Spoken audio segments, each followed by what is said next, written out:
Na jambo muhimu ni kutambua hatua kubwa muhimu ambazo tumekwisha piga.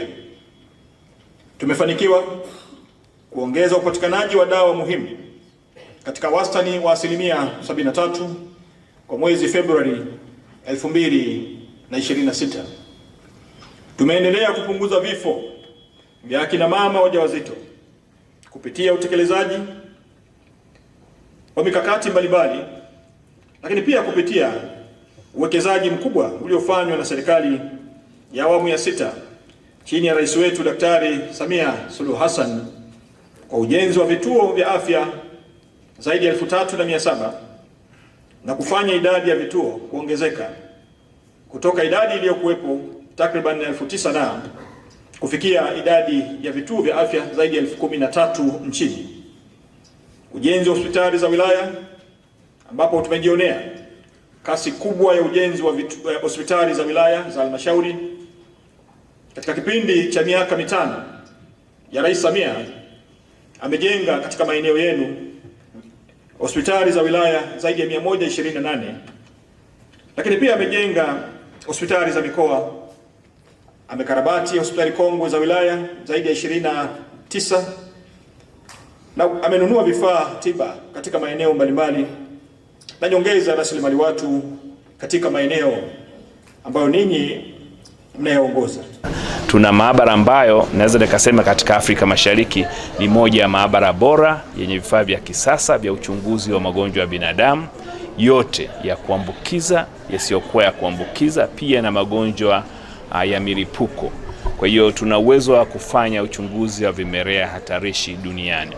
Lakini pia hospitali yetu tumejenga uwezo mkubwa sana katika kufanya tafiti sayansi ambazo zinasaidia katika matibabu ya binadamu, lakini pia zinaboresha maisha ya Mtanzania. Kwa hiyo na tunaendelea kuongoza pia katika utafiti hususani wa kupunguza muda wa matibabu ya ugonjwa wa kifua kikuu cha kawaida kutoka miezi 6 hadi miezi 4. Tunaongoza nchi 4 katika bara la Afrika.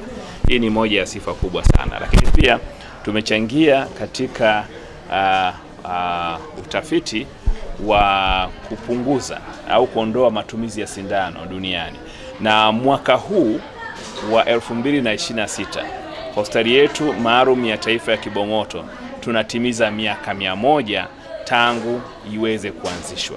Kwa hiyo tutakuwa na maadhimisho ya miaka 100 ambayo na imani waziri atakuja kuyasemea hapo baadaye. Lakini katika maadhimisho haya sisi hatuadhimishi tu kama sherehe. Tutataka tuangalie ni mambo gani makubwa tumeweza kuyafanya kwa mujibu wa kwa Watanzania. Lakini pia tuone serikali yetu imewekeza kiasi gani. Kibong'oto ya enza ukoloni na Kibong'oto ya leo ikoje. Lakini pia tunataka kuwa na mikutano mikubwa ya kisayansi. Kwa hiyo lengo letu kubwa ni pamoja na kushuhudia mapinduzi makubwa ambayo pia yameweza kufanywa na serikali ya awamu ya 5 kwa maana ya miradi mikubwa ya maendeleo, ambacho lengo lake ni kujadili bajeti. Tumeanza na kujadili mwenendo wa bajeti uliopita na sasa tumejadili bajeti itakayofuatia. Haya ni ya mwaka fedha 26/27. Na katika kikao hichi watumishi mbalimbali wa hospitali zote za rufaa za mikoa, hospitali za kanda, vyuo vya afya na taasisi mbalimbali tumeweza kujadiliana kwa ujumla na kutoa mapendekezo yao, na kilikuwa kikao cha kuweza kushirikisha, na ni kikao shirikishi cha management pamoja na watumishi ili waweze kutengeneza bajeti iliyo shirikishi na yenye kuchukua mawazo ya kila mtumishi kuanzia ngazi ya chini. Na kwa hiyo katika kikao hichi wajumbe wa hospitali hizo za rufaa za mikoa, kanda, hospitali zote na pamoja na makao makuu wanakaa, wanaweza kuchukua ile bajeti, wanaipitia